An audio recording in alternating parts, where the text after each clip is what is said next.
že vás môžem pozvať 26. februára vo štvrtok o 18. hodine do Slovenského rozhlasu, do komorného štúdia číslo 5 na Roma Spirit Akadémiu, kde sa budeme rozprávať o rómskej hudbe, súčasnej hudbe, kto koho ovplyvňuje. Bude tam so mnou spolu aj etnologička Jana Ambrozová, slovenský reper Čavalenky, zahra si so mnou vynikajúci slovenský gitarista Palo Bereza.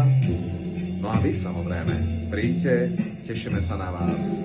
Roma Spirit Akadémia o 18.